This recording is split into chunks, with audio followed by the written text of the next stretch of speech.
A little bit ill. Yeah, no worries. Are you feeling better? Yeah. Cool. Thanks, Luana. Great. Excellent.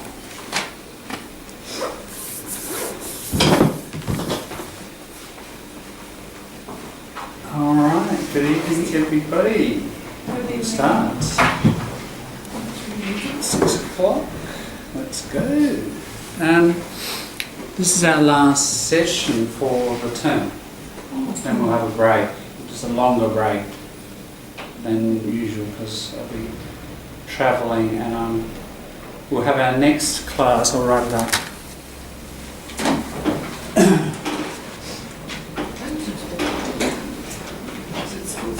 Because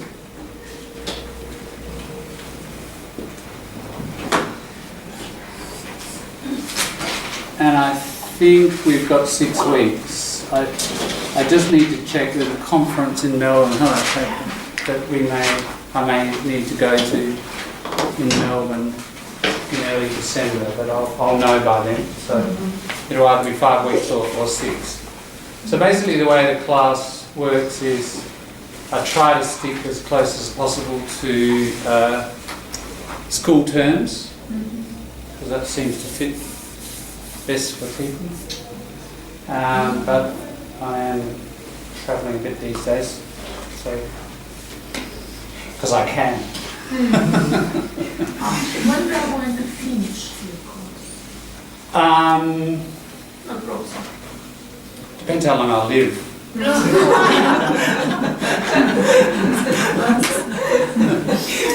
2050 something. No, it'll just keep going. You know, I'm here to try to get you as good as it can get, you know, and then better. Like in the sense that, you know, I've done a lot of teaching of native people as well, in things like literature and, you know, critical thinking and that sort of stuff. So I'm happy to take people, you know, as far as they want to go, and I enjoy that stuff. So, it's not a course in the sense of there's not a curriculum. It's needs based. I look at what people feel they want to do, and I try to come to some, you know, majority sort of arrangement. Who's that? Is that Gina again? Sorry.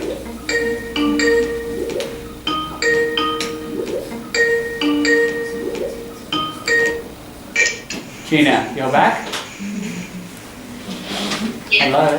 Yeah, good. We've just started the lesson, so good day, Olga. Yeah. So yeah, the point is it's just a continuous course, and I try to keep introducing new things, recycling some stuff if I think people need to revisit, you know, whatever. And you know, therefore it's open to your suggestion as well. Like if you feel, apart from the stuff you've written, you know, keep me informed about what your continuing needs are and what kind of grammar or whatever you'd like to explore, or grammar or skills in particular areas. If you want, you know, cultural stuff, all sorts of things, whatever, you know, you let me know. And if I think, if I reckon, you know, from my experience, or we can chat about it, you know, if it fits the rest of the group as well, I'm happy to do it. Yeah. So in terms of next year, it'll fit with the school term, pretty much. So generally very late January, we'll start again. Yeah. Any other questions about the course in general, or course, the lessons? That's a good point to raise, actually, because that's how it is, and therefore it's sort of a bit different from the normal language course, which has a curriculum and, you know, assessment and all that. And thank God we don't do it.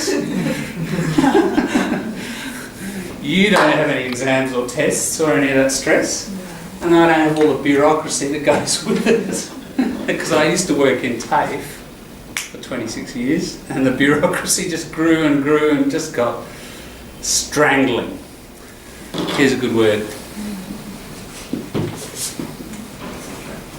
There's the verb, stifle. When you stifle something, you kind of choke it, or like a fire, you put it out, you stop the oxygen. Yeah. So if you're in a room and you can hardly breathe, then you get the adjective. Stifling.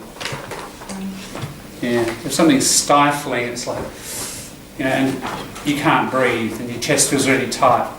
So we use it metaphorically. The bureaucracy just got stifling and it choked all of us teachers, our energy, unfortunately. So it's kind of nice to be able to work outside that now.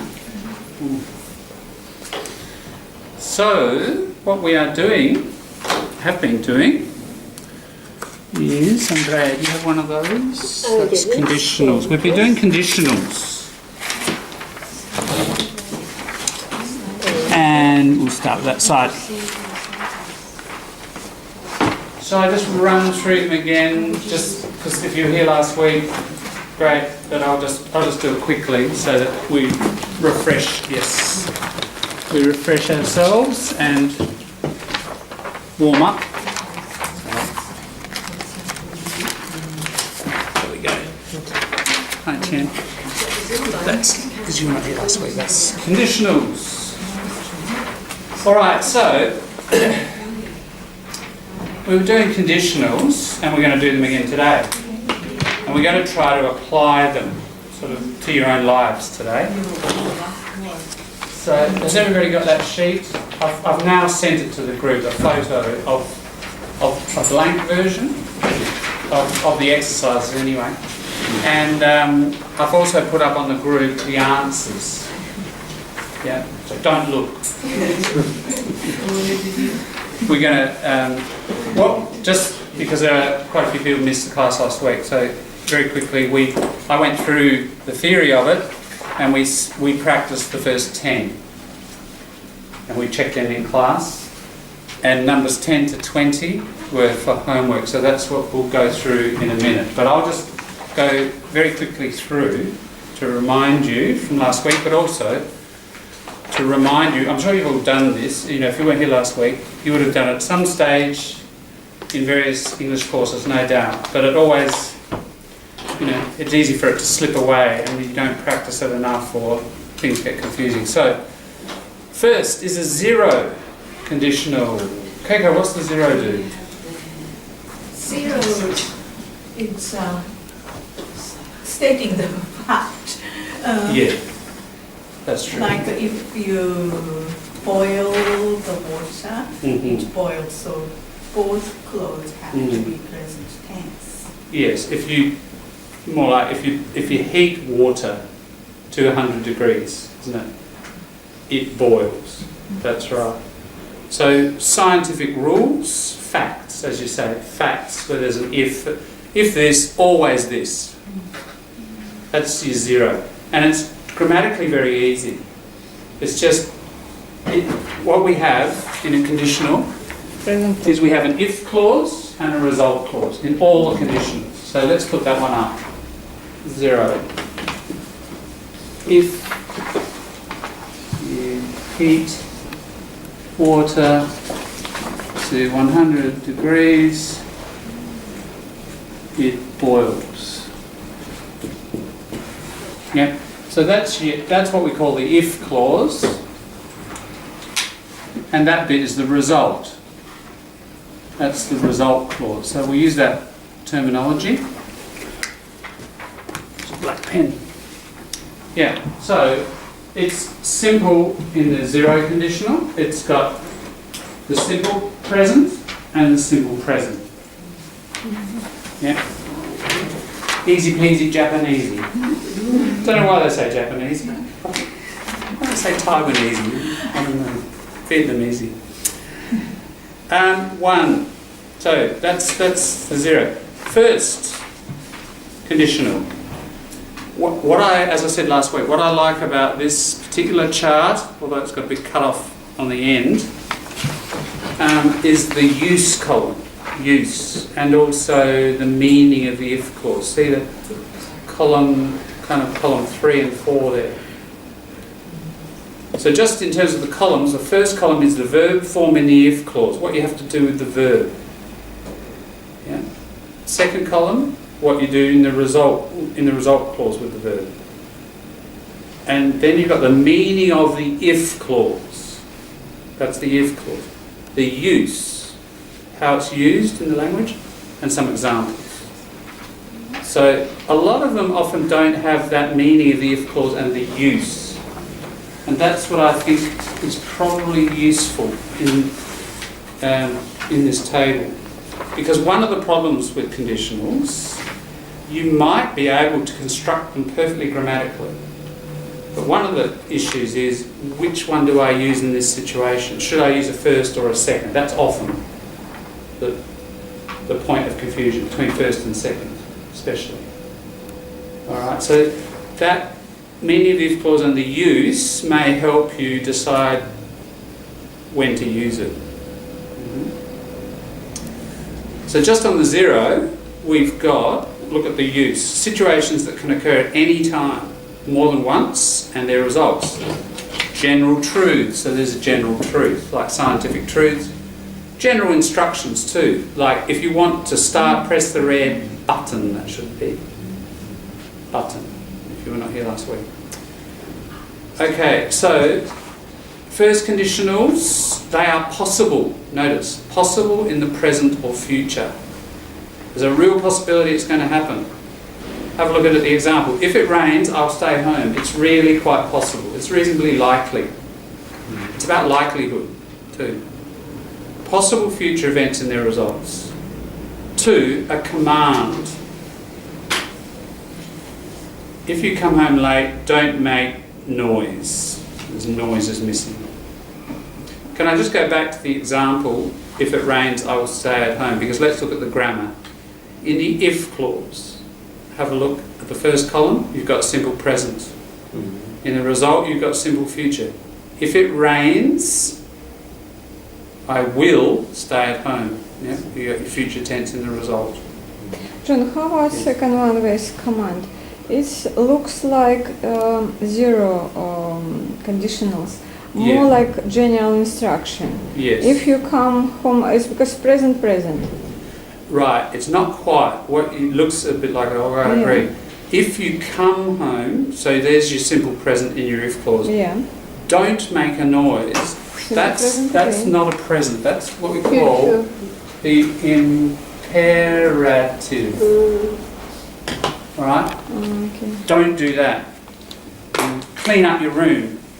Brush your teeth. How many times have I told you? So you can't say general instructions. So just pretend to be general instruction. If you come late, don't make a noise. It's some sort of instruction how you have to. That's right. It's an instruction or a command. I mean, they're pretty similar. Yeah, but if it's general instruction, it's more like between first and zero. Yeah, true. Okay, yeah. The difference is, if you look at the zero, if you want to start, press the red button, then that's always, that machine, you always have to press that button if you want it to start.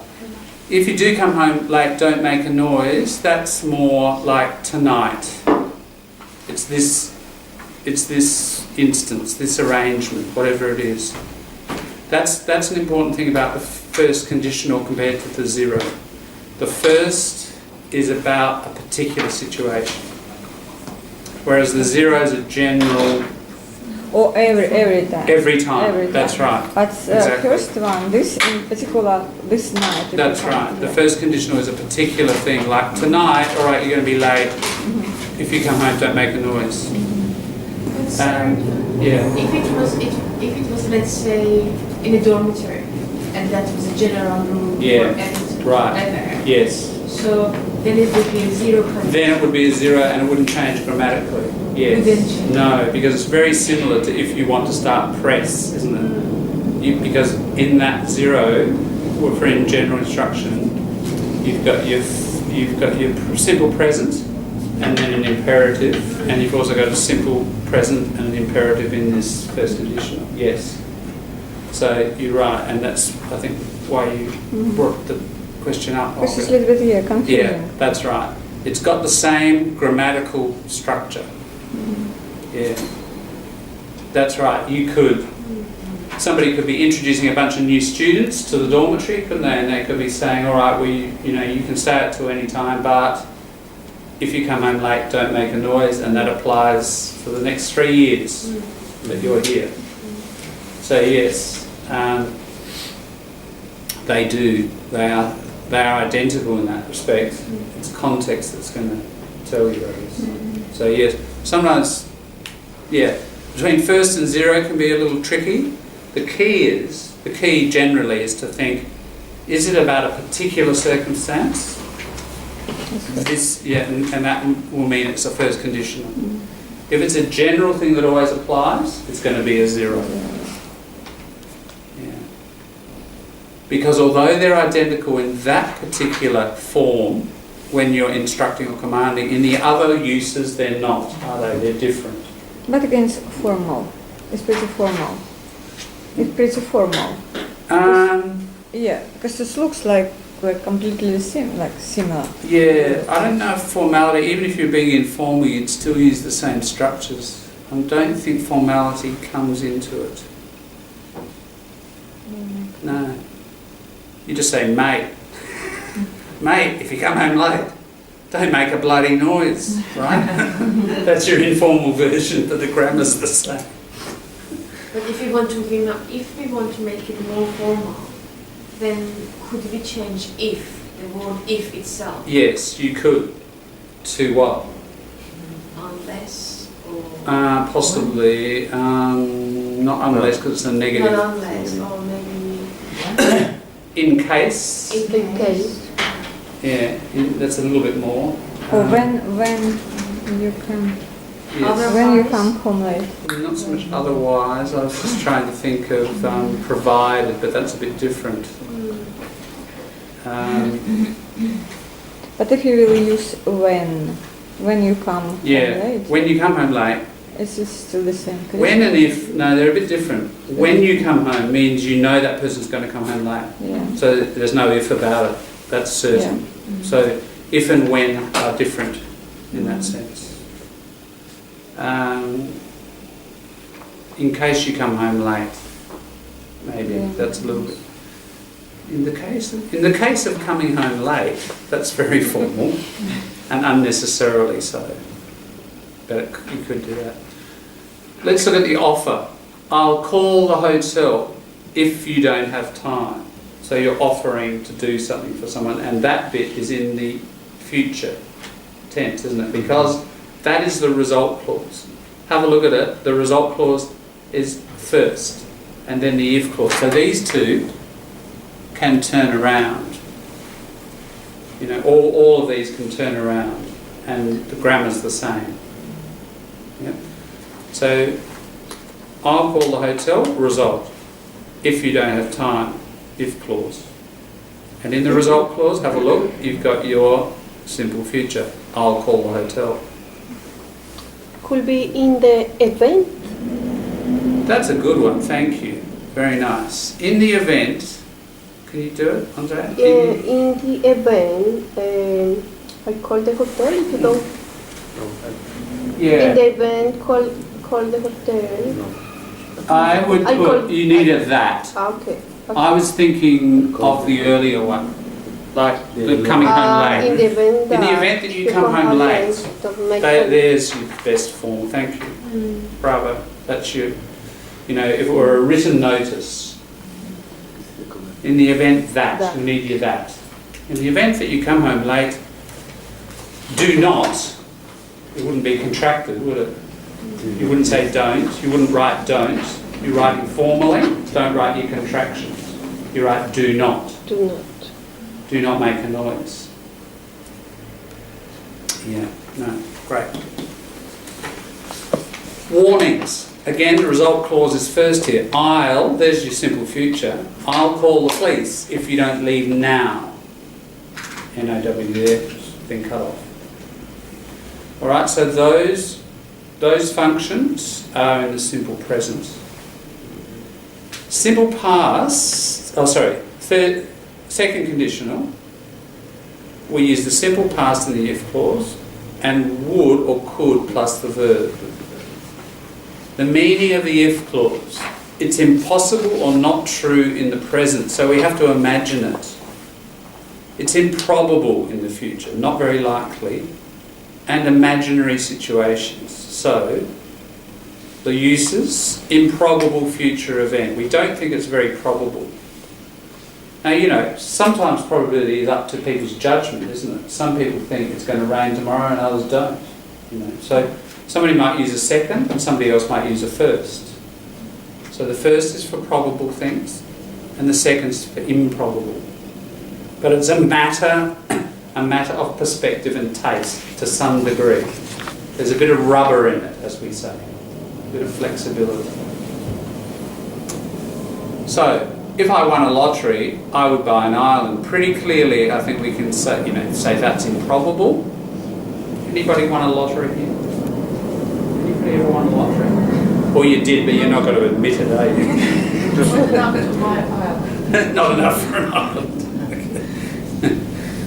I would buy an island. So what you've got there, if I won, you've got this weird thing. It's about the future, but we use a past tense. It's kind of weird, but that's what we do. And that signals to a listener, oh, there's this weird thing. They don't think it's weird because they grew up with it. But, here's this past tense about the future. The person is imagining it. It's not very likely. So it's very important that you do that in your if clause. That signals to the listener or the reader, right, this is hypothetical, this is imagined, it's improbable. Then the result, I would.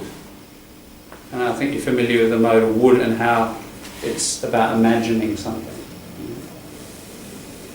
2, a hypothetical current situation which is contrary to known facts. It's the opposite of what we know. If I knew the answer and therefore it's contrary to, you don't know the answer, I would tell you. So it's the opposite of reality. Again, so therefore it's imagined. It's not real, it's imagined. Giving advice. If I were you, but I'm not you, yeah? So it's in a sense, it's also like number 2, I would see a doctor. So we use it a lot in advice functions. Right? So in all of those cases, we've got simple past in the if clause, and then would or could. You can use other modals as well. May, might, should. You could add those to that column there. See where you've got the verb form in the result clause? Would, could, may, might, should can go in there as well. They're modal verbs. 3 is the trickiest grammatically. It's not the trickiest in the sense that to decide when to use it. Whenever you're talking about the past, this is for the past, and things that didn't happen in the past, but could have, then we use the third. So I think it's clearest when we use it, but it's the trickiest one grammatically. So you've got to have a look in the if clause, if and the past perfect. Lewis, do you mind having a seat with Sophie so you can have a conversation about things? Form a little group. If plus the past perfect. The past perfect is your had plus your past participle, isn't it? Remember your third column? Write, wrote, written. Bite, bit, bitten. All those ones that you learned 35 years ago. Remember those? And in your result clause, would or could or should plus have, you always need to have. So in that little bit's easy. You've always got to have the have. You have a modal, then a have, and then your past participle. It's impossible in the past. Not impossible, as I said last week, I don't like the way they say that, because it was possible but it didn't happen. Right? We use it for regret.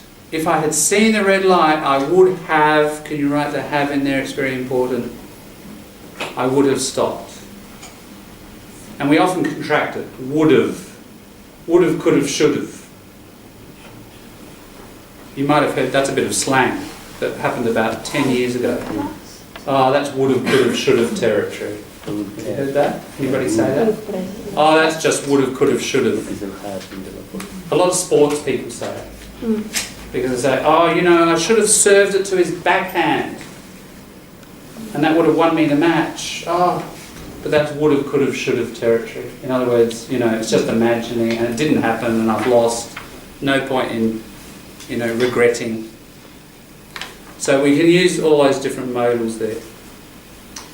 Criticism. If you had worked hard, you could have passed your exam. You could have passed. And last week I mentioned the pronunciation of have is not have, it's have. Because it's a little auxiliary. It's not the main verb. And whenever have or had, these little auxiliaries are not main verbs. They're pronounced. So have and had. I'm sure you've always learnt those as have and had, correct? Mm-hmm. Yeah. Most of the time we don't say them like that. We say, so we if I wrote it out, have. Yes, grab it. Had. Right. But what we really say most of the time is this. And this is not Australian accent. This is standard English, whether it's American, British, Jamaican, South African, Canadian, New Zealand, wherever. Alright? It happens in all of them. And it's called the weak form. So, I would have stopped. You could have passed. Have. It's a small little thing, but that's what natives do, you know. You're here to get native-like, I'm sure. So, if I say, I have this computer and I'm going to use it, I have. Can you hear it? It's the main verb. Have. That's like the way you've always learned it. But probably most of the time, these two words work as auxiliaries.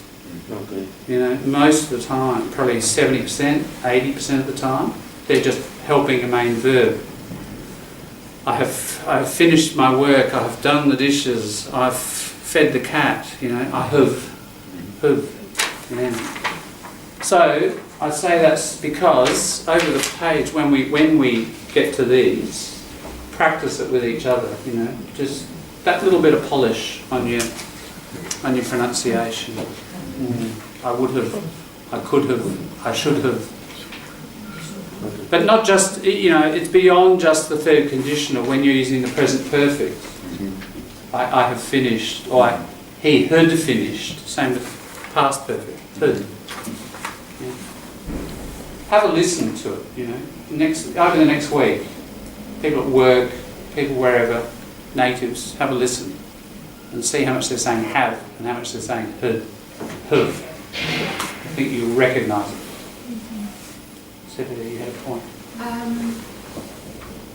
About the second conditional one, Yeah. the third use, giving advice. Mm. Sometimes, let's say, it's not really about giving advice, it's just being polite and Mhm. want to tell someone else that they've got a choice when they don't have a choice. Mm-hmm. But Can you if I think were you, I mean, let's say in workplace, Mm. if I were you, I would do that. Mm. But they mean that you should do it. But they True. just want to be polite. Yeah, that's right. But it's true. It's ultimately still an advice form, but you're right. It can be used as a polite way, isn't it? Instead of giving the direct order, Yeah. doing it as a form of advice. That's true. Yes, and that's a good point to raise because it's linguistic diplomacy, isn't it? Which we all need. Yeah, and it's a softening device. Mm. Yes, so somebody in a workplace could easily be doing this, Mhm. and they're really meaning, don't use that computer. It's Roger's. You know, if I were you, I wouldn't use Roger's computer. It's like, don't bloody use it. And you go, really shit at me yesterday, you know. Don't do it. But you do it that soft way. So yeah, for both listening and giving advice softly, it's a very useful point. Possibly do a second conditional for people. Just from discussions with, you know, over the years with diploma people, depends which culture you come from, but probably majority feel Australians as you know, Anglo-Australians anyway, as descendants from Britain, are very soft and sort of indirect in their requests and what they really think. You know, so yeah, that could be an example. So you've got to get sensitive to that and what grammatical forms they might use to actually express something that's, in fact, really they feel they really directly want them. Yes, we could do a whole session on that if you like sometime. Politeness, not just the vocabulary forms, but the grammar forms. They're very interesting. They're actually really interesting. Lots of use of the past tense, for example, things like that. Yeah. Anyway, that's pretty much what we covered. We did cover mixed. You can then mix them, which gets a bit tricky. I'll just look at type 3 for now, because it's the clearest and the most common mixed.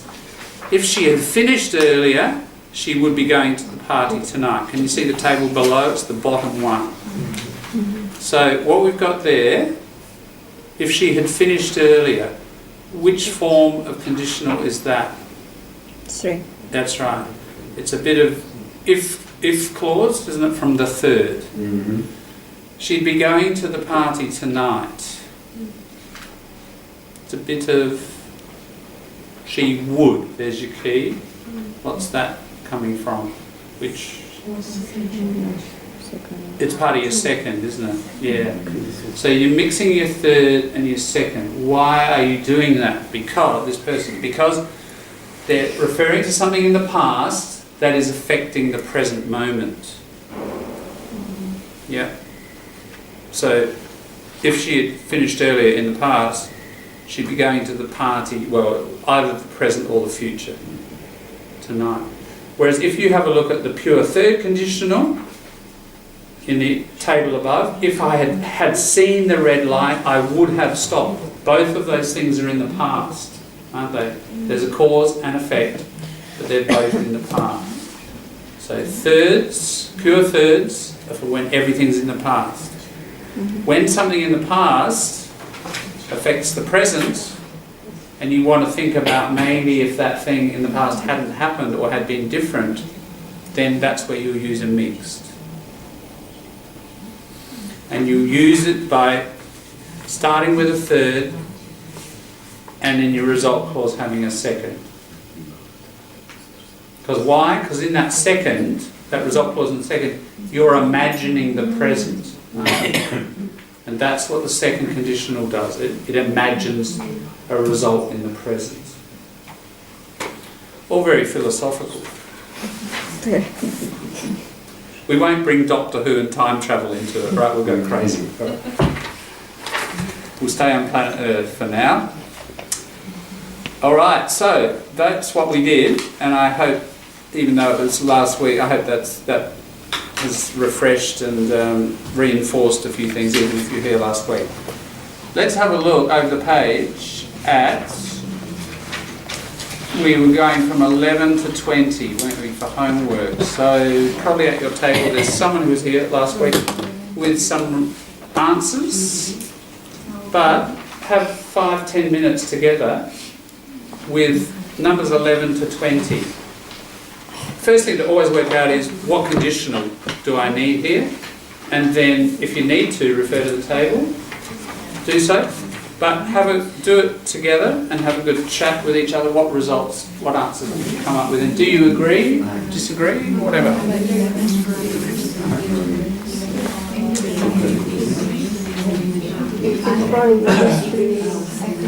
Will be 11.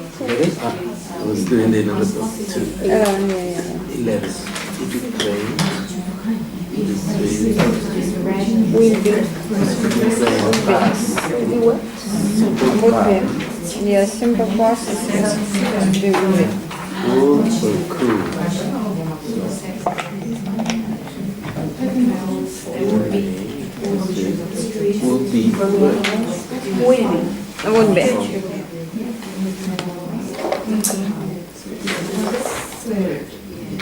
Is here. Will be. If it rains, I will stay at home. First condition. Because the first statement is past tense. A second condition. The second. Simple past, so you need to use would or could. Okay, will. Simple past. So the sleep will be wet.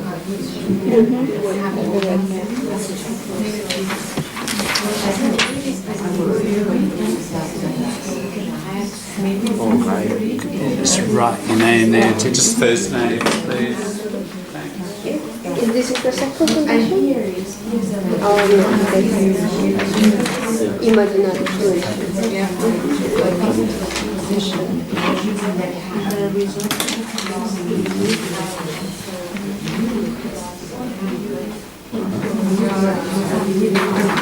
Who else?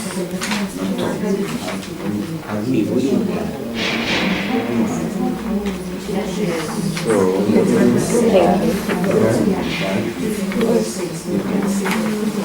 So, good. That means Number 3. number 3. Ellen.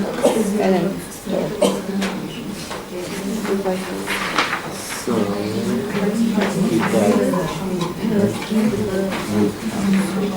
if I have told you,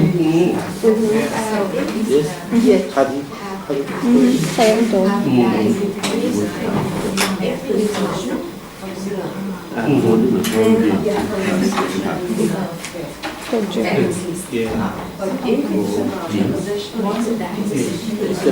That's right. It's had. I had the camera reading. No, that's right. Never. No, that's right. So I had a cold last week. 3 there. 3 again.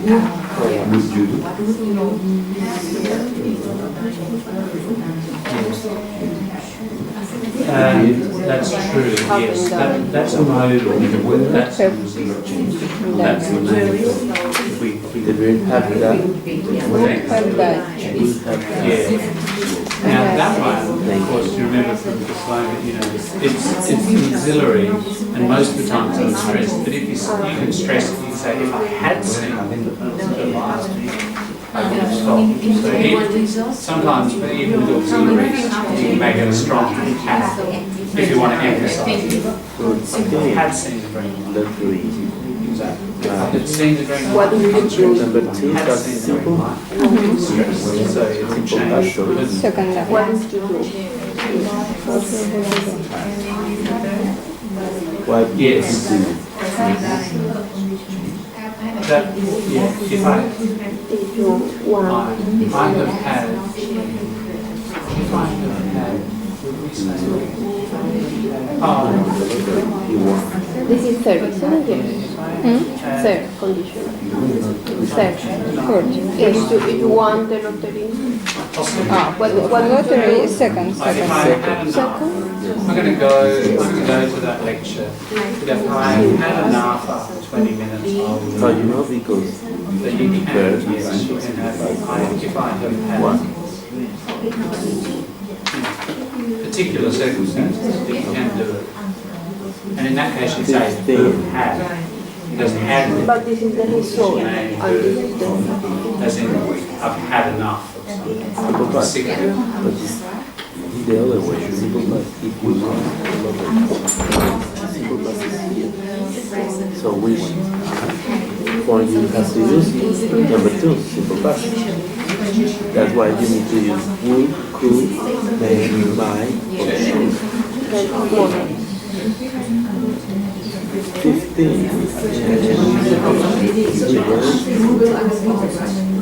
Number 1, yes. For 15. It's the weather. Sorry, stay there.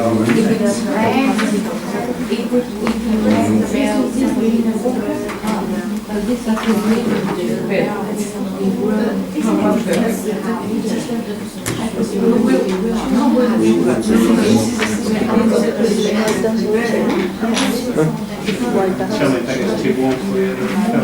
Because we will. We will reach Number 1. number 1.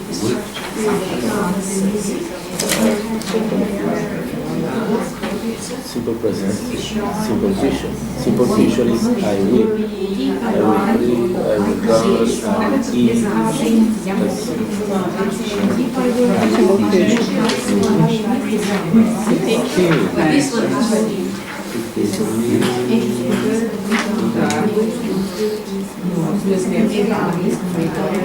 Where that's past, so number 2.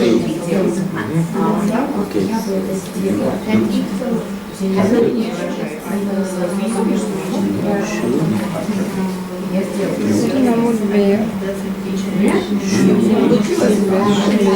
Or would like Would be fine.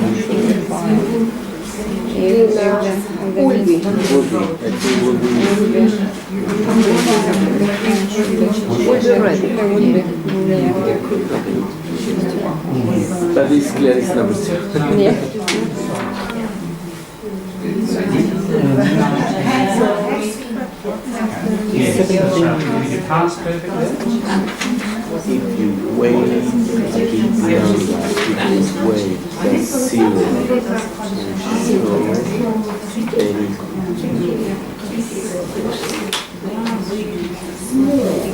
Simple presence. The Benny one.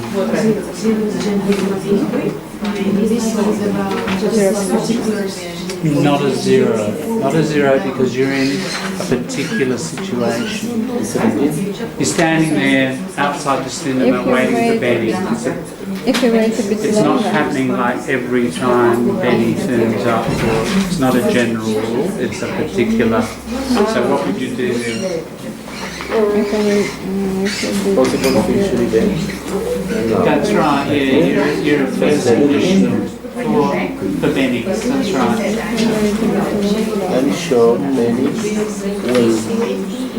Yeah, will come. yeah. If you wait a bit longer. Will come. I'm sure Benny will come. Okay, I understand. Yeah. If you wait, so there's a simple past, the present. If you wait, Sure, he will then come. will come. You're fairly certain of it, aren't you? It's in the immediate future now. So you use it first. It's not a situation that can occur at any time. No, it's not like just all the time, like that kind of thing. You know, the game always starts, the machine always runs. Yeah, so zero is about always. Question about pronunciation. Yeah. So, I understand what you said, but I would like to clarify. So, in this case, when have or have is the main action, the second have or have has to be pronounced who.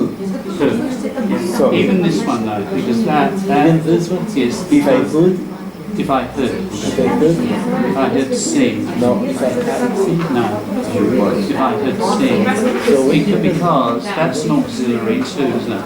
Because in the auxiliary past, of the main verb. that's right, seen. exactly. Okay. Yeah, because see, past perfect. The past perfect has a little auxiliary have, and then you make auxiliary. That's right.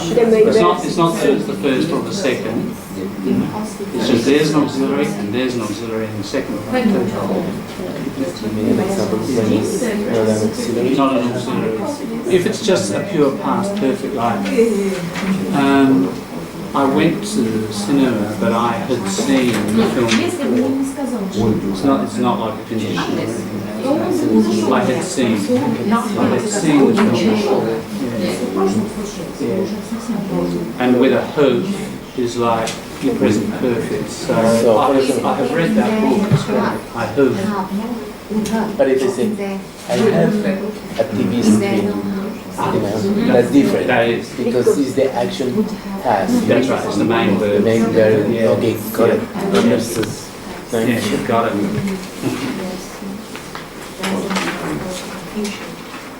18.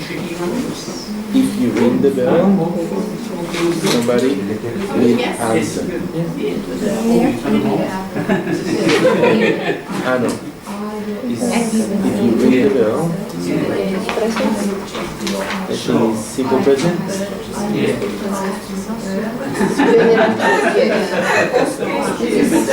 Sounds like a thorough process. Conditional simple. Oh, yeah. 18. Right. No, I think what kind of conditional? Zero. Zero. Zero, yeah. It's a fact. It's a fact.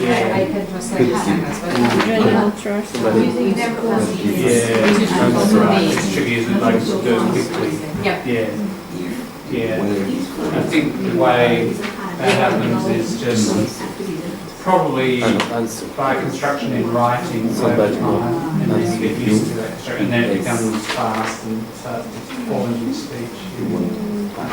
So that's a good stage to be at, when you've got all the theory, 19. more than the theory, you can do it in writing with that tool. So 19 is What are you doing? conditional degree. Oh, okay. Yeah. Where? So that means it's past I know some perfect. people in the masters and with a plan to teach that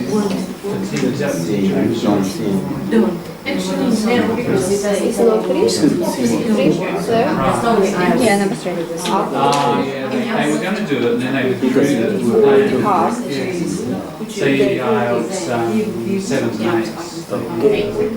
Two sevens, 2 8s, yeah.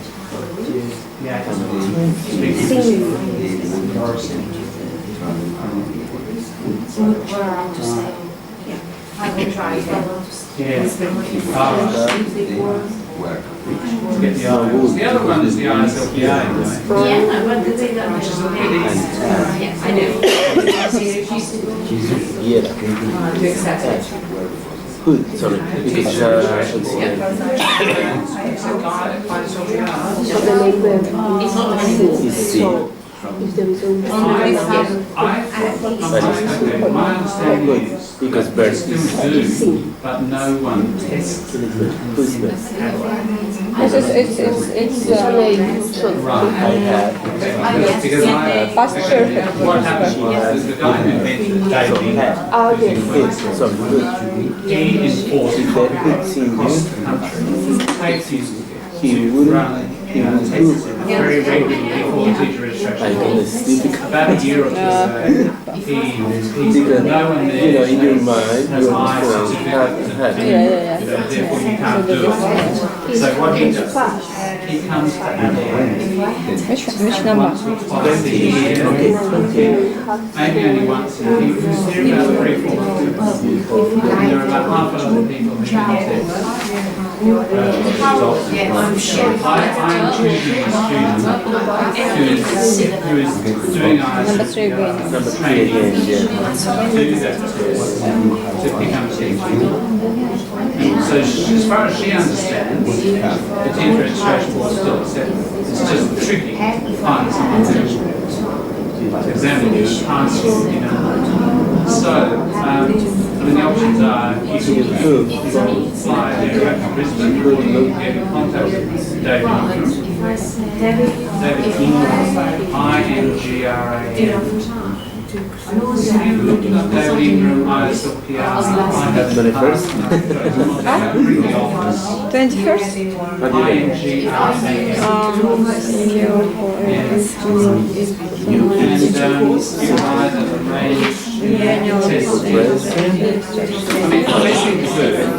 Just double check before you do all that. check with his registration board. Is it 0? But it's my understanding It's is zero conditionals, yes, I reckon. the difficulty is the test. And it's like that. Yeah. It's narrow. Yeah, yeah. Yeah, It is. it's It is. that I have time. I think it should fit. I'm practiced in ISPR assessment, and it's a little bit easier. I'd say it's half a step easier. If I have to, fine. If it's closer to To get ISPR compared to getting IELTS.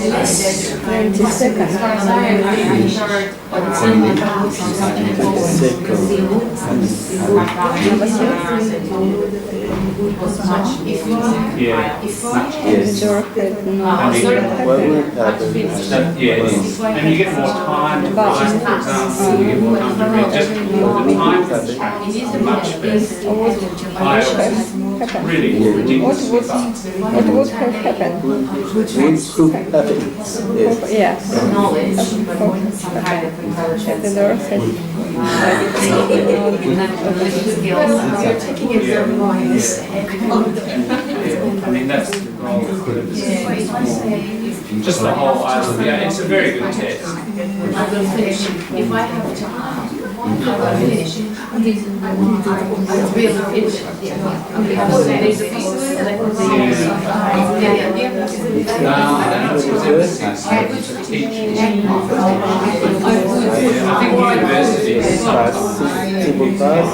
So, second. second. That's due to the number of Where you teachers. live?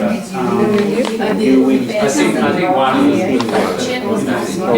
university, This is a question background speakers, If Chris asked you for a cigarette, you know, when they actually do write, you think, how did they get their office level? Because that's the point of the diet. It's so artificial. It's imaginary situation.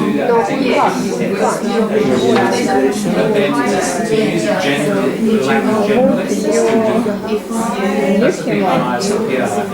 It means that I'm not sure if I it's not the and it's hard to practice It's about now. If he what you have to do is ISLPR raise your general. So if you pass ISLPR generally, that's what you are.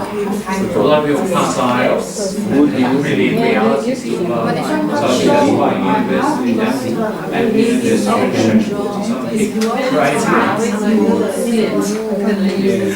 it's not the most reliable.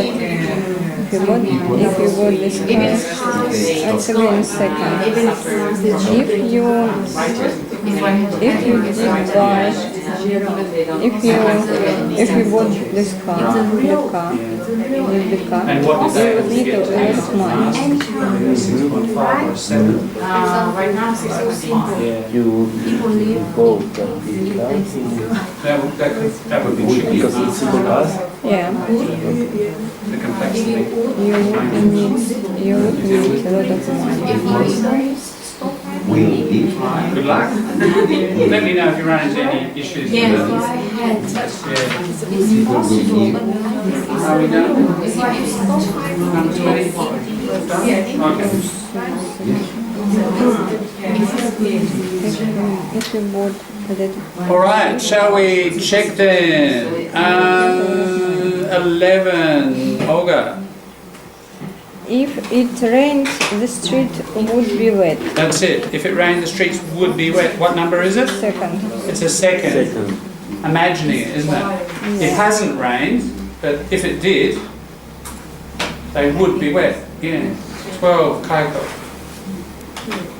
If I hadn't told Jim the address, he wouldn't have found it. Very good. It's a third, isn't it? It's all in the past. Yeah. What?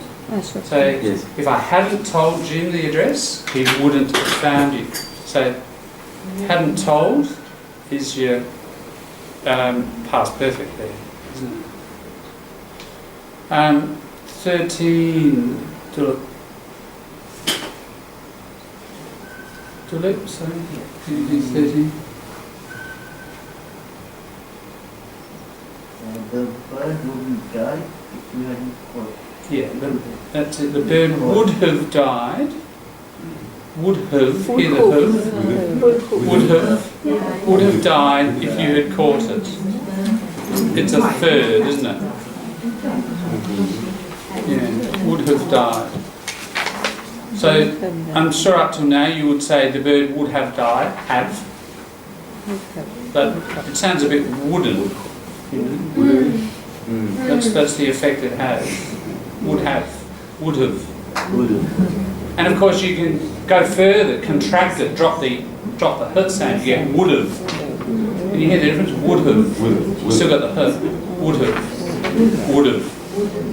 Very small difference, but it's there.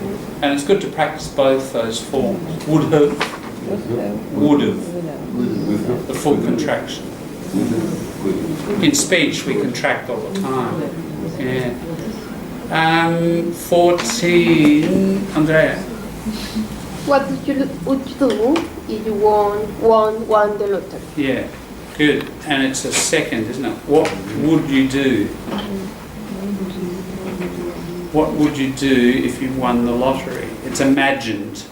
But it's not the imagined past, it's the imagined future, or present or future. Yeah. Okay. 15. What is it? If the weather doesn't change, we will reach the top of the mountain. That's it. And what conditional is that one?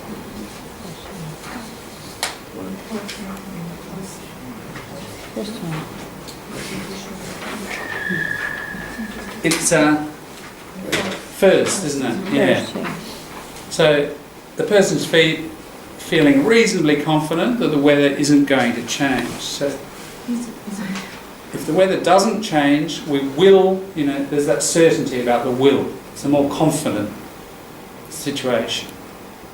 So that's, maybe if that's the way to think of it, if it helps you, if you're confident about the weather changing or not changing, then use your first conditional. 16, Svetlana. Dinner would be fine if the meat were not cold. That's it. Dinner would be fine if the meat weren't. That's a contraction. I just say it as the contraction. Don't expand the contraction. Weren't. Yeah. If the meat wasn't. If the meat weren't. That the weren't is a bit more formal here. And it's quite British. It has a British feel. But when I say wasn't? Wasn't. All Aussies would say wasn't. Wasn't? Weren't. If you're having dinner with the Queen and the meat's a little cold, right, then you say weren't. Right? Otherwise, yeah. So it's a second. Yeah. 17, Luis. I'm sure Penny will come if you wait a bit longer. That's it.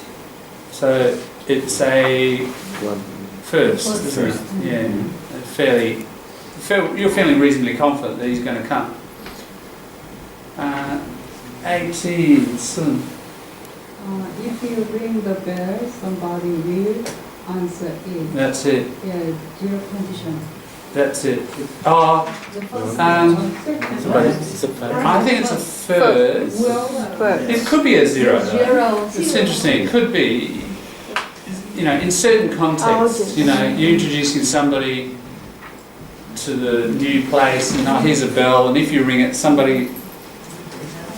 Actually, no. It's first because no, it's future. you've got a will. If you write will, it's going to be a first. If you're going to do a zero, what would you write? If you ring the bell, Somebody answers. somebody answers it. Yeah. Now you could do that. There's this. You're introducing somebody to a workplace. There's a bell. If you ring this, somebody answers it every time. So if it's every time, the most likely though here is as a first. If you ring the bell, somebody will answer it. Yeah. 19, Sophie. If bird had seen you, he would have talked to you. Yeah, it's a third. Right. Third. Sophie. Third. Yeah. Because as diploma people know, This is where you have to get that right. Third. Turd. Turd is a big piece of shit. Alright? So I don't see a turd here. It's fine. Yeah. So getting that sometimes is really tricky. Very important. Yeah. So if Bert had seen you, there's a had, isn't it? Not had. If Bert had seen you, he would have talked to you. However, if we want to put it gets complicated, this business, this weak form. Because if I want to stress it like this, if Bert had seen you, he would have talked to you. So when you stress it, you say it like you've always learned it with a strong "at." So it interacts with stress. Alright. But most of the time we don't say it like that. If Bert had seen you, he would have talked to you. We can at some stage, if you'd like, do, we just do a pronunciation session on what we call the weak forms and getting them right. It's probably worth being aware of them. They'll take you some years probably to get control of, but if you're not aware of them, you never get them. And you can start at any point. That's right. And really, when I introduce weak forms, people go, huh? And most people, 90-something%, and I'm generally teaching at advanced level and people have been speaking English for a long time. It's not taught. It's just not taught, and it's it's a problem. If you've been learning it from your first year of English, how many years would you have been practicing? Like 57 years or whatever. 98. Yeah. Okay, 20. Mercy.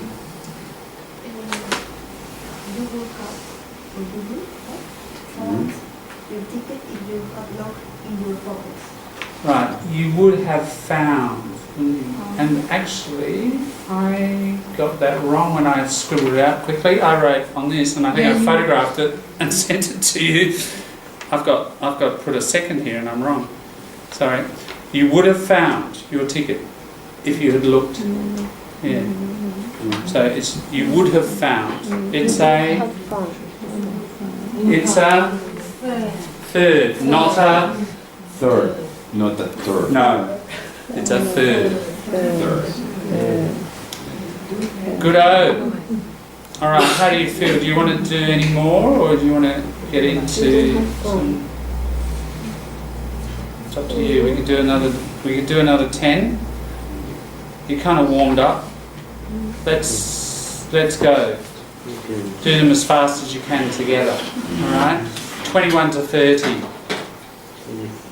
If you eat so much. Now you've practiced them. You're probably a little bit warmed up. Let's see if we can do them. Just 30 seconds each one. 5 minutes. Go. Have a chat. Check with each other. Because ultimately you need to get fluent with it, being fast and fluent.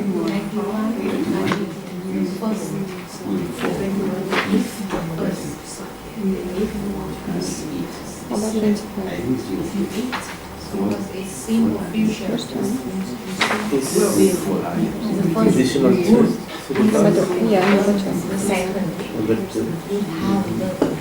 Number 2. Would you change the color of the hair? If I ask you to do it, You will change. would you? Would you? If it's second condition, but this is second one. With.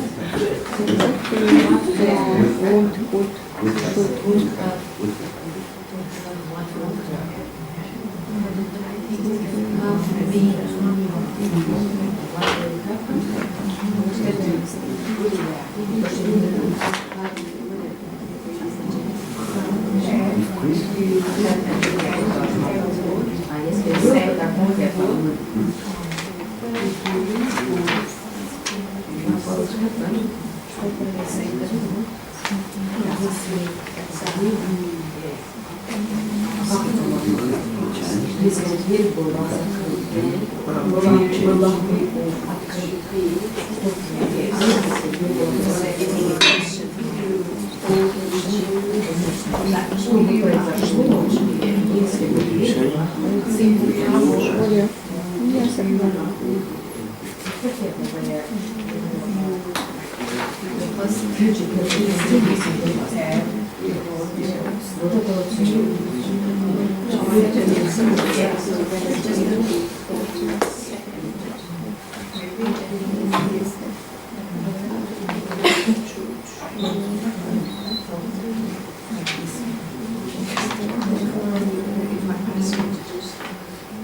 about 27?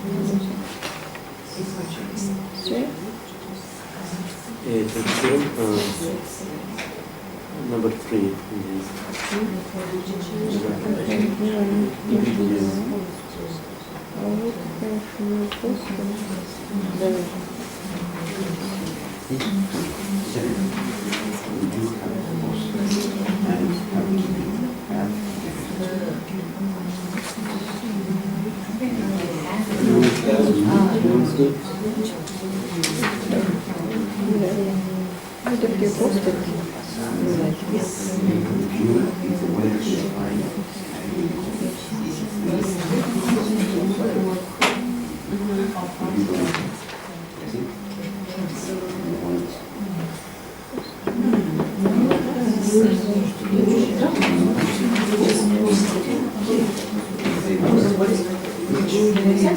Over 28.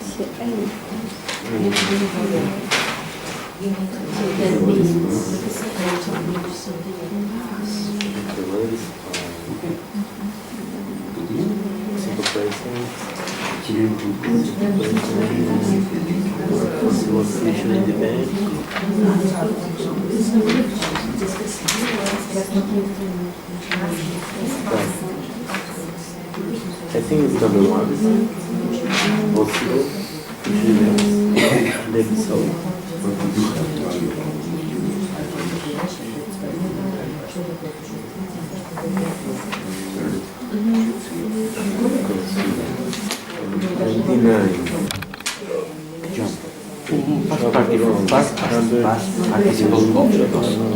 Of lose, lost, lost. I have lost my purse.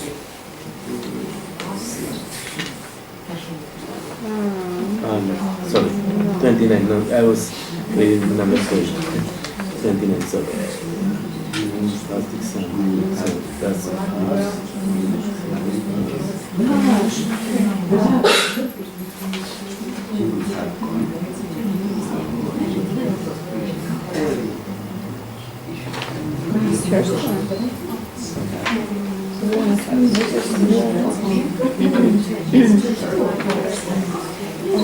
if you shoot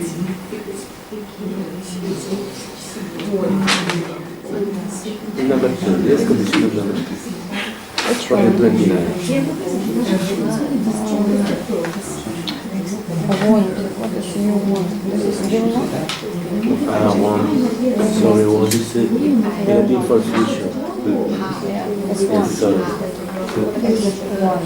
It's number 1. If you don't work harder, you won't have If this. you don't work harder, you will pass this number 1.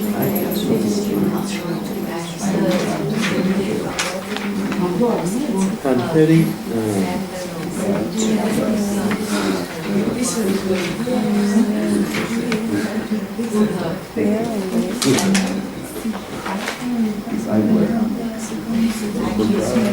Number 2. Yeah, number 2.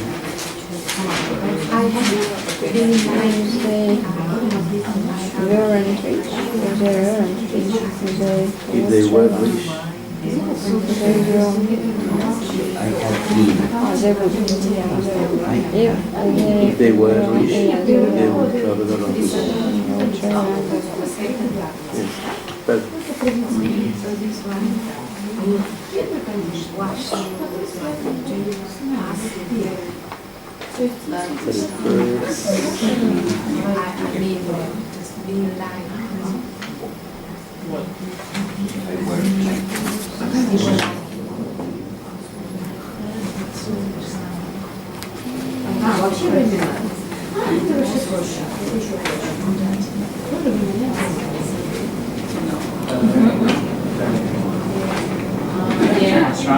very good. Yeah. I see about the breath. I think you'll get your eye tore on this up here with that one. That's good.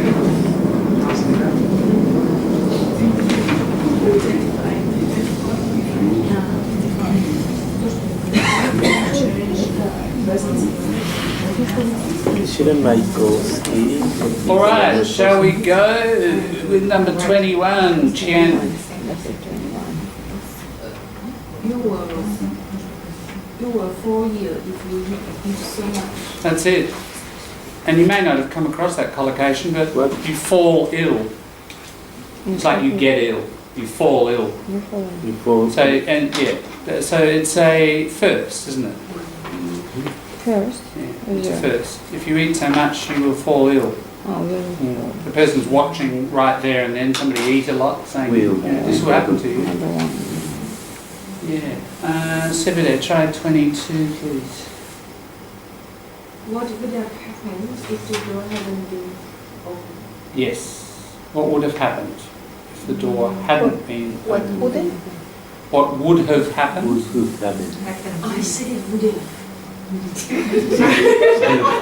Is that what you said? Yes. Would have happened. Would have. Would have. Yeah. Yeah, because it's a third, isn't it? Yeah. Svetlana, try 23. If Chris asked you for a cigarette, would you give him one? Correct. Yes. So it's a second, isn't it? You can see Chris asked. He hasn't yet. We're just imagining it. 24, do it. If you had Yes. If you Bought. bought, Both. yeah, just bought, because it's a, which conditional? Second one. It's a second, isn't it? You would, there's the would need a lot of money, there's your clue. So it's not in the past, it's now, and you're imagining, because you haven't bought the car, or the person hasn't bought the car. 25, Alex. Would you check? Would you change the color of your hair if I ask you to do so? That's it. Change. Just would you change? Yeah. So it's a question form. Mm-hmm. Question form of a which conditional? Second, isn't it? Yeah, it's a second. Would you? And just pronunciation. Ch. The stronger ch rather than change. Change. Change. Change. Yeah. Change. How did I say? A bit of a sh, and it's a common Spanish thing. Change more than a get a t sound in there. Change. Change. Just Spanish speakers. Sounds she. Sounds like she. Right?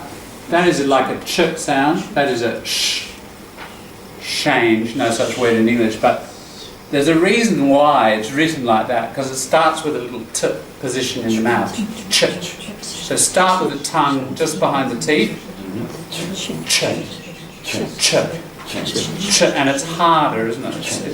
That's got a sh. That's a long sh stream of air. This is an explosion. Hold it there, build up the pressure and release it. Ch. Change. Yeah, that's a bit stronger. That's it. Okay. Change. Good. Got it. Yeah. Next 26, Keiko. If you give me the letter, I will post it for you. Good. Yes, that's a what? First. A first. Yeah. 26, Luis. Would you have posted the letter if I have given it to you? 20. Sorry. 27? Oh, sorry, 27. Yeah. Would you have posted the letter if I have given it to you? Very close. Would you have You. posted? Posted. Yeah.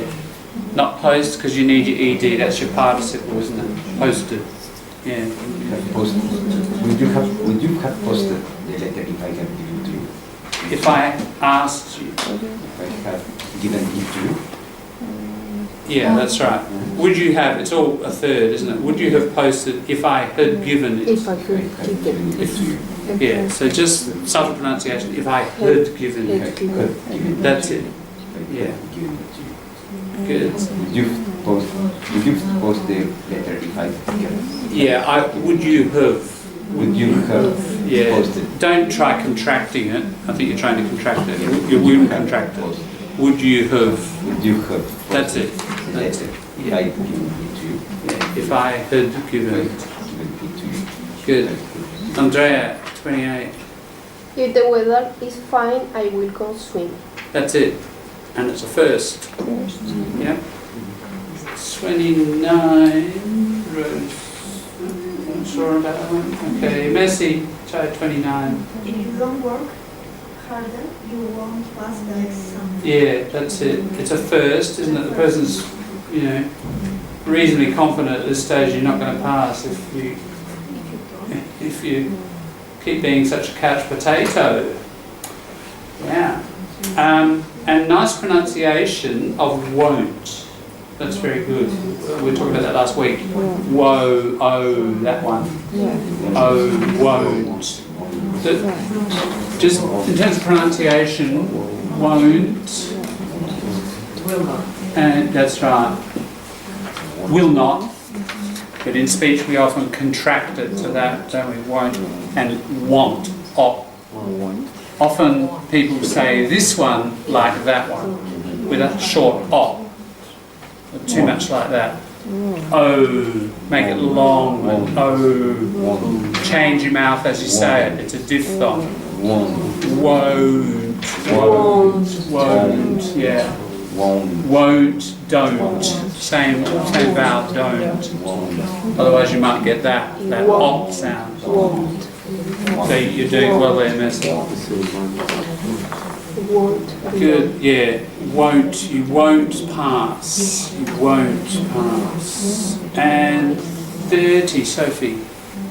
If the world reach the wood child around the world. Yeah, can you just try it again? If they were. Yeah, if they were rich. Yeah. Good. That's what conditional? Second, yeah. Good. Well, I reckon that's the theory, a little bit of practice. What I'd like to do is hand the rest over to you. There are there's another 20. That I took a photo of, I put it up on the group. You can see the answers there. So do that in the next few days while it's still in your head. Do them and check them. But what would be good is to put it into some kind of practice. So, what I'd like to do is put it into the situation of your life and some conditionals about you. And we were listening last week to a thing on careers. Maybe I'll play it from the beginning, because again, quite a few people were not here. This is on. I don't have the TV plugged in, but I think it's loud enough. Just let's run it and just to check levels, sound levels. You can all hear it. We want children to be able to pursue their passions and interests as they arise, don't we? And encourage them to do that. All okay to hear at the back? Clear enough? All right. So the other reason I wanted to play something from this is it's this program, Life Matters. It's on the ABC, Radio National.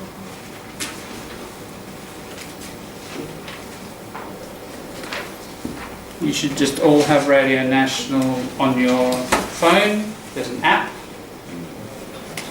It's called Listen Now.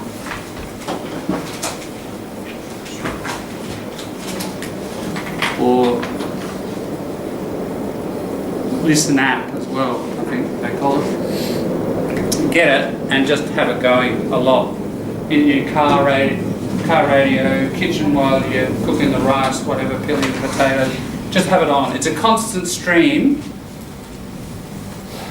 of English. Now, there are other radio stations with constant streams of English, like 5AA. I'm tuning a Russian guy, and he's in a factory, and he's got 5AA playing.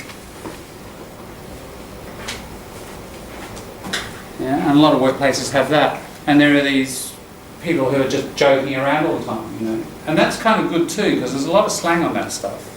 And you'll learn a lot of slang and informal and humour, you know. And that's good too. But if you want a professional middle class spoken English, generally more formal, but you know, just not always totally formal, then the ABC is going to give you that. So I mean, I would, you know, that's got its uses, absolutely, and you need all that slang for workplaces and friends in your life here. But in terms of professional life, that's what the middle class professional Australians kind of listen to and speak like, you know. And it's just this constant stream of lots of different topics: law, health, philosophy, history, etc., all the time. So tune into it, and probably the easiest place to start, the easiest in terms of topic, is this program, because it's all about us. It's about kids, relationships, careers, just all that really everyday personal stuff. So straight away you'll identify with it in some way. Lots of different aspects, lots of different topics. They have social workers, psychologists, just experts talking about people who have been through terrible experiences, really good experiences, very personal. The difficulty about the program is it doesn't have a transcript. Don't know why, you know. Other programs like Science Show, Health Report, the Law Report have transcripts. So it's easy on one level, but it's harder on another. But it's a great entry point. If you're not, you know, if you're not into listening to that sort of more academic sort of stuff, this is a good place to start. That's why I'm introducing it today, so you get just a feel of the sort of flavour of it, and hopefully you like it and keep listening to more and more. But what you need to do is move around that. They've got quite a number of programs, about 40 different programs. Move around until you find stuff you like, listen a lot to stuff you like, but spread your listening to other topics as well, so you don't get just a specialised one-dimensional English. Spread it around, you know, and almost purposely go and listen to stuff that, you know, you're not familiar with, I think, to get a secure, solid, three-dimensional kind of English and vocabulary. So what I'll do is I'll play it. We'll get up to where we were. We did about 5 or 6 minutes, I think. And I'll just write up some terms. I'll very quickly go through them again. They were possibly new phrases from words and so on from the talk. We'll just get up to where we were, all right, to begin. Here we go. It's about careers and life choices. But as adults, you can lose sight of your own. I'll take that. We want children to be able to pursue their passions and interests as they arise, don't we, and encourage them to do that. But as adults, you can lose sight of your own dreams and passions as bigger responsibilities take over. Gwyn Perkins is 76. This year, he became an award-winning children's author and illustrator. Hi, Gwyn. Hi. And Joanna Maxwell is the author of Rethink Your Career in Your 40s, 50s and 60s. Joanna, hello, welcome to Love Matters. Hi Amanda, thank you. Now Gwen, you've always loved to draw. You worked for a time in animation and then in advertising before you made this late foray into children's books. What's guided and influenced you to change careers? Just inevitability, actually. I sort of followed my passion, and one thing led to another. Then I sort of crossed off the things I didn't want to do, and ended up doing what I wanted to do. So it's just one thing. I always wondered if you really enjoy what you're doing, it'll lead to something. And if you do it well, you try to do it well, it'll lead to something else that you want in a direction that you enjoy. So what was it then that made you leave advertising to try your hand at children's books? I was doing sort of nice things in advertising, but at the end of the day, I was just selling stuff that I didn't really believe in, and I guess I was in the background sort of trying to put art into advertising, and it just seemed like a waste of time at the end, and I'd rather just see what I could do with my work. Well, Joanna Maxwell, you've made a few career moves too. You started out as a lawyer, then freelanced as a journalist, also a careers counsellor, and now you're working at the Human Rights Commission. Why did you drop that first career as a lawyer? In fact, my very first career choice was as a space explorer, but my parents decided that wasn't pragmatic, especially for an Australian girl in the 60s. I'll wait to hear about if you're planning on getting back to that. I think that one's well and truly gone now. But I became a lawyer because it was regarded as a sensible career, and I didn't want to be a doctor, and I know that's true of a lot of lawyers, doctors and accountants out there. And I ended up really unsatisfied and unhappy, and it just grew and grew to the stage where I had to do something about it. Right. Well, with Gwyn, he's always loved to draw, so illustrating kids' books and now writing the stories as well is not such a surprising leap, I guess, as the career changes you've made. I mean, as a younger person, I don't think you would have dreamed or hoped that one day you'd be doing your current job, which is Director of Age Discrimination at the Human Rights Commission. Is it about being prepared to see yourself in a different way? Absolutely, I think that's part of it. I think partly it is a ridiculous thing to expect somebody at 18 to know what's going to be satisfying for the rest of their life. And of course, the world of work changes so fast. Even if you do know that you want to do this forever, it may not be possible. And also, as we age and our life circumstances change, what we want from work and what we think we can get from work also changes. So I think it's natural that we do evolve into different careers. Well, Gwyn, you said that even though you're now a published children's illustrator and author, it's been hard to call yourself an artist. Why is that? I doubt my ability most of the time. I mean,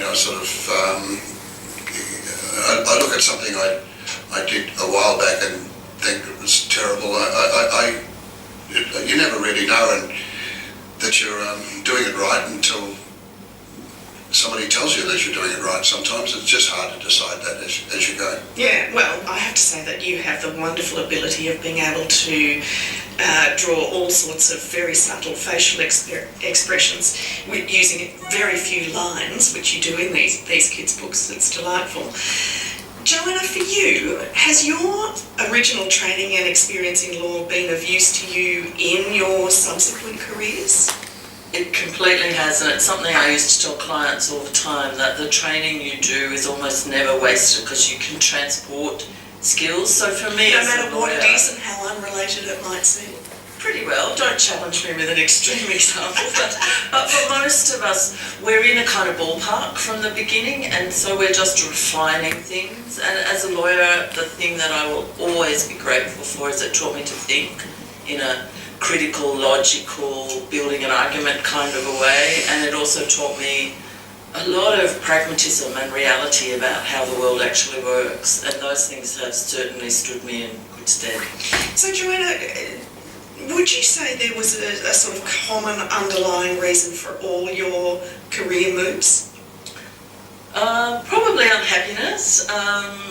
And knowing that somewhere out there was something a bit more satisfying, so I kind of never gave up on myself in that sense. Although when I was a lawyer, I left it far too late. I left the law because one day I got up and put on my black fancy suit and my shiny shoes and picked up my briefcase, and I could not physically make myself walk to the front door to catch that bus to work. Wow.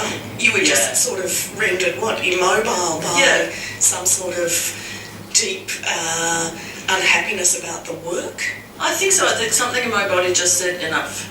You cannot keep doing this. And Eventually I did go back to work. I was a good girl. I didn't quit on the spot. But that was the day where I knew that enough was enough and that was going to damage my health. And I would hope that most people don't let it get that far before they start researching and planning the possibility of a career change. So Joanna, how many people are changing career focus later in life? You know, how possible is it to change career post 40 or 50 or 60? Well, clearly as the author of the book, I would tell you that it's very possible. And in fact it is. It's a growing trend for a couple of reasons. One is that we are living longer, and so people like me who are 60 today are likely to live 10 or 20 years longer than their grandparents, or certainly their great-grandparents, and that trend is increasing.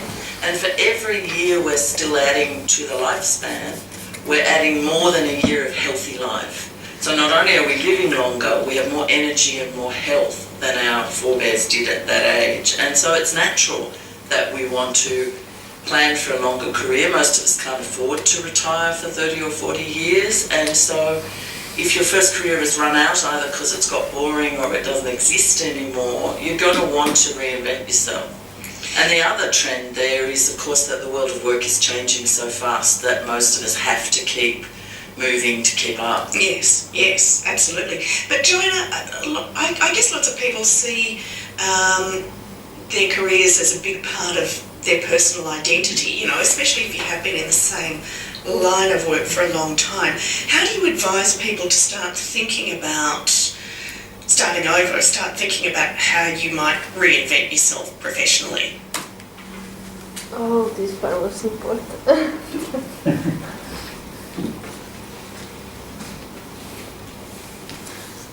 So, one of the reasons I think, you know, you want to listen to a lot of stuff and read a lot of stuff, there's interesting language just constantly happening, you know. And the more you can listen with a pen and write some of those things down, just maybe not as much as that, you know. If you got 2 or 3 in that time, that's great. That's just collecting, isn't it? I mean, basically, what are you here for? You know, to collect. But not just in a class. The idea is it's all out there. It's easy enough, isn't it? Just turn the radio on, start collecting. We did a lot of that last term, if you were here. We collected from short stories, we collected from play scripts that we watched, and we practiced really observing the language pretty closely and doing that collecting, because that's ultimately, you want to collect that stuff and not just understand it, but actually get it into your mouth as well, you know. Like some of that stuff, really pretty much all of that, you know, it's standard, but it's just more interesting than the usual stuff from the average grammar book, you know.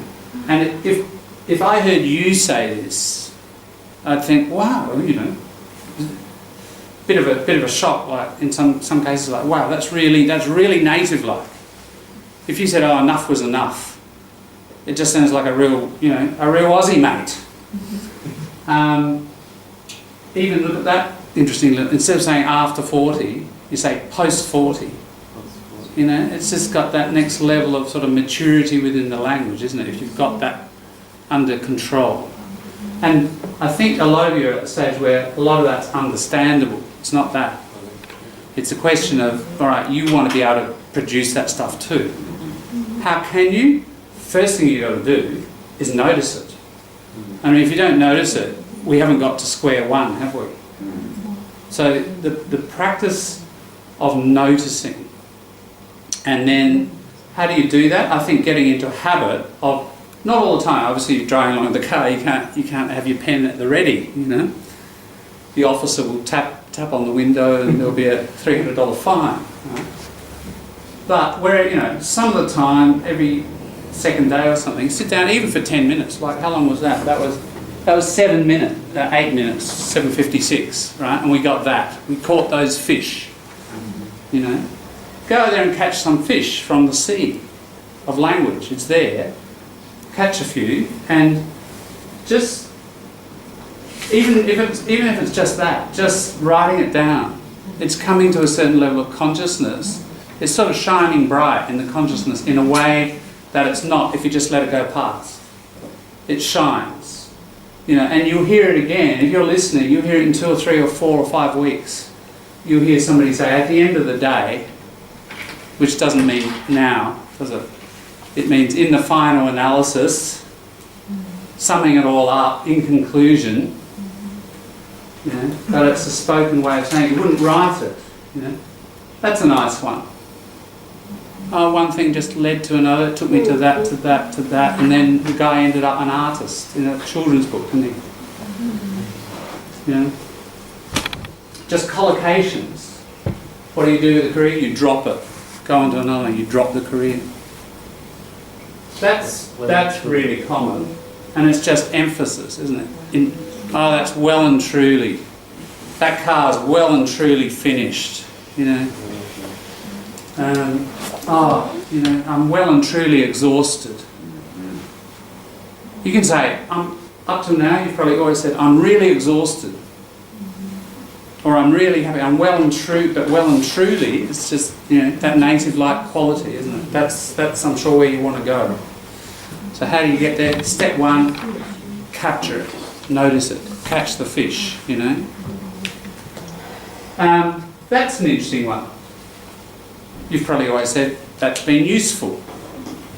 And sure, you could say that for the next 30 years, and it's no problem. Everyone will understand you. And you never have to say that, do you?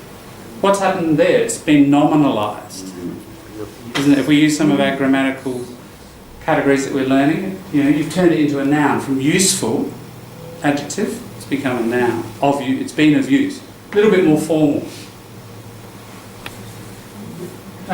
So some of these you don't need. You would have, at your level, you'd be able to express all those ideas in a particular way now already. But it's just building that range, isn't it? And getting very native-like, which I think is probably what you want to do. In the ballpark, in the general area. This one's an interesting one. If something stands you in good stead, it's something you learned and it's useful. It's like an investment. She said this about the interviewers. One of the women, no, the woman said this. Stood me in good. Yeah, stead. Yeah, it's like from instead. Okay. Think of instead, but you may not have heard it. It means, she said she went and did law, but now she's doing something totally different. But it stood her in good stead because those 3 or 4 years of law, she said, I learned to think critically and I learned to argue logically. So it stood me in good stead, meaning it was like a good investment. And think of the word steady. It's stable and it's firm. Like it's about building the metaphor is you build a firm foundation. And then because you know how to argue critically and logically, you go somewhere else in another career, but it's helping you. So it's like helpful investment. Not money, more time and effort. Not money, it's effort. An investment of effort that helps you later on. Hands up, who's doing now the career that you trained for in university or technical school? Who's doing that job? Yeah, you know, it's a minority, isn't it? And we often, it's partly what the program's about. You get trained in one area and, you know, there's a migration factor here, of course.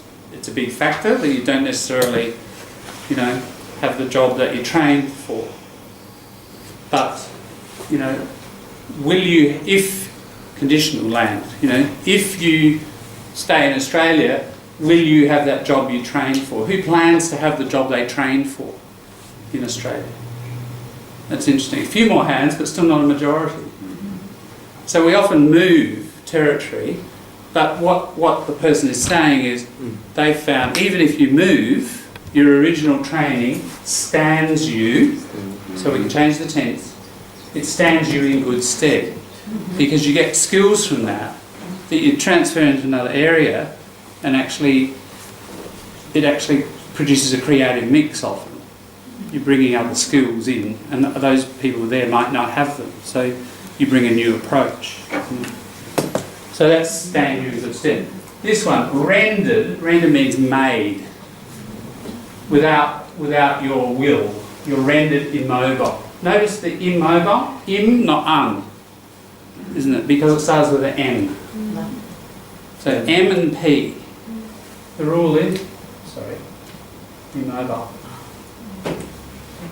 So if you're wondering why im and not the rule is, if it begins with an M or a P, you have im. The rest are unwelcome. Sometimes we have in though, don't we? Inefficient, inexhaustible. There's not a pattern there. But there's a pattern here. If you word begin mobile, immobile. Polite, impolite. Patient, impatient. Okay, we did that one, Yeah. Just, this program is about people starting over again. How many of you here are sort of in the process of starting over? I don't mean starting over, sure you're all starting over in a new life in a new country, absolutely. But in terms of career, starting over, yeah. Thinking of starting over, already have started over. Yeah. This is what we're going to discuss. Why don't we have a break at this point, 10 minutes, then we'll play the last quarter of an hour of this, and then we're going to have a chat about the whole topic and how it relates to you personally. But we're going to try to use a lot of these sort of structures in the process, all right? But first of all, a bit more food for thought from the program. But let's have a break now, and then I think we're more or less up to where we left off last time. Have 10.